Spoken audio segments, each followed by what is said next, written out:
بسم اللہ الرحمن الرحیم۔ عرب سردار عمر بن عبداللہ اپنے گھر سے تو اس مقصد کے لیے نکلے تھے کہ اپنے نخلستان اور کھیتوں میں کام کرنے والے غلاموں اور مزدوروں کی کارکردگی کا جائزہ لیں اور انہیں مناسب ہدایات دیں، لیکن راستے میں ان کا گزر ایک ایسے حبشی غلام پر ہوا جو کسی جاگیردار کے نخلستان میں بیٹھا روٹی کھا رہا تھا، اور اس کے سامنے ایک کتا پاؤں بچھا کر بیٹھا ہوا تھا۔ وہ جب بھی کوئی لقمہ اپنے منہ میں ڈالتا تو ساتھ ہی ایک لقمہ کتے کے آگے پھینک دیتا اور کتا وہ لقمہ کھا لیتا۔ وہ اس طرح کرتا رہا حتیٰ کہ دسترخوان خالی ہو گیا۔ اس طرح اس نے آدھا کھانا خود کھایا اور آدھا کتے کو کھلا دیا۔ جب وہ کھانے سے فارغ ہو گیا تو یہ آگے بڑھے اور ان سے پوچھا، عمر بن عبداللہ، اے نوجوان، دن رات کے 24 گھنٹوں میں تیرے لیے کتنی مرتبہ کھانا آتا ہے؟ حبشی غلام، ایک ہی مرتبہ۔ عمر بن عبداللہ، اور تو رات کو کیا کھاتا ہے؟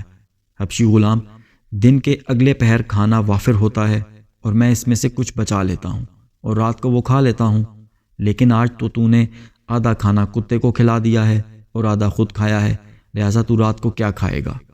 حبشی غلام، کوئی بات نہیں، میں صبر کر کے رات گزاروں گا، لیکن یہ بیچارہ کتا جو روٹی کے چند لقموں کی امید پر یہاں آ کر بیٹھ گیا تھا، اگر یہاں سے بھوکا اٹھ جاتا تو اس کے جی پر کیا گزرتی؟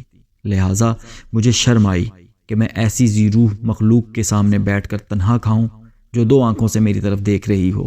حبشی غلام کے یہ الفاظ سن کر سردار عمر بن عبداللہ کے دل پر گہرا اثر ہوا کہ یہ غلام بھی کیا خوب انسان ہے جو ایک حیوان کے سامنے بھی اکیلا کھانے سے شرم محسوس کر رہا ہے، ورنہ کتنے سارے گورے رنگ کے انسان ہیں جو بھوکے انسانوں کے سامنے بیٹھ کر عمدہ کھانا کھاتے ہیں، اور وہ اس وقت تک کسی کوے یا کتے کو بھی ہڈی نہیں ڈالتے جب تک وہ خود شکم سیر نہ ہو لیں اور ان کے پیٹ میں گنجائش باقی نہ رہے۔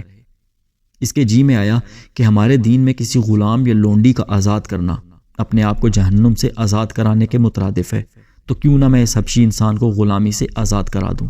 شاید کہ اللہ تعالیٰ میری اس نیکی کو قبول کر لے اور مجھے جہنم سے آزاد کر دے۔ اس نے یہ سوچ کر اس حبشی غلام سے پوچھا، اس باغ کا مالک کون ہے؟ اس نے بتایا کہ اس باغ کا مالک بنی عاصم کا فلاں شخص ہے اور وہ فلاں بستی میں رہائش پذیر ہے۔ عمر بن عبداللہ نے اپنا ذاتی پروگرام منسوخ کر دیا اور لوگوں سے پوچھتا پچھاتا اس بستی میں جا پہنچا جہاں اس باغ اور غلام کا مالک رہائش پذیر تھا۔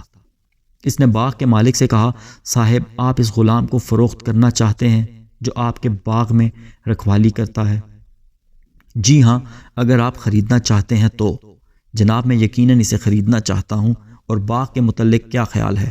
وہ بھی فروخت کر سکتے ہو؟ جی ہاں، اگر آپ خریدنا چاہتے ہیں تو جناب، میں وہ بھی خریدنا چاہتا ہوں۔ قیمت کیا لوگے؟ مناسب ہی لیں گے۔ عمر بن عبداللہ بھی کیا خوب سردار تھے، ان کی جگہ اگر ہمارے دور کا کوئی شوم سردار ہوتا تو اس نے کیا دیکھنا اور کیا سوچنا تھا، کیونکہ ہمارے دور کے اکثر سردار اس قدر شوم ہیں کہ بغیر خوف اور لالچ کے کسی کو 1 روپیہ دینے پر آمادہ نہیں ہوتے، بلکہ اگر انہیں اپنے نوکروں کے گھر گائے یا بھینس بندی نظر آ جائے تو ان کے سینوں پر سانپ لوٹنے لگتے ہیں، اور جب تک وہ اسے چرا کر ٹھکانے نہ لگا دیں آرام کی نیند نہیں سوتے۔ ان سے تو وہ سفید پوش زمیندار اور تاجر لاکھ بھلے ہیں جو بھرپور طریقے سے کماتے ہیں اور غریب غربا پر دل کھول کر خرچ کرتے ہیں۔ عمر بن عبداللہ اس دور کے بڑے سخی سرداروں میں سے ایک سردار تھے۔ انہوں نے مطلوبہ رقم کی ادائیگی کا قول و قرار کر کے غلام اور نخلستان خرید لیا اور بڑی خوشی کے ساتھ واپس آ گئے، اور آتے ہی حبشی غلام کو مزدہ بنایا کہ اے غلام، خوش ہو جا، آج اللہ نے تجھے اس شخص کی غلامی سے آزاد کر دیا۔ غلام نے بڑی متانت اور خوشی سے کہا، میں پہلے تو اللہ کا شکر ادا کرتا ہوں جس نے مجھے غلامی سے آزادی عطا کی، اور پھر آپ کا شکریہ کہ آپ نے مجھے اس کی خوشنودی کی خاطر آزاد کر دیا۔ سردار عمر بن عبداللہ نے مزید خوشخبری یہ سنائی کہ میں نے یہ باغ بھی خرید لیا ہے اور یہ میں نے آپ کو اللہ کے نام پر ہبہ کر دیا ہے۔ آزاد کردہ غلام نے کہا، الحمدللہ، آپ پھر گواہ ہو جائیں کہ میں نے یہ باغ مدینہ منورہ کے فقراء کو ہبہ کر دیا ہے تاکہ وہ اس کی آمدن سے گزارا کرتے رہیں، کیونکہ وہ بیچارے مجھ سے زیادہ ضرورت مند ہیں۔ عمر بن عبداللہ نے کہا، افسوس ہے تجھ پر، اب تو کھائے پیے گا کہاں سے، کیونکہ آج کے بعد تو تیرا سابقہ آقا کھانا نہیں بیچے گا۔ سردار صاحب، اللہ مالک ہے، وہ رازق جس کی خوشنودی کی خاطر آپ نے مجھے آزاد کیا ہے، وہ مجھے بھوکا نہیں رہنے دے گا۔ کیا میں صدقہ کر کے اس مالک کا شکریہ ادا نہ کروں جس نے آپ کو میری طرف بھیجا اور آپ نے مجھے آزاد کرایا؟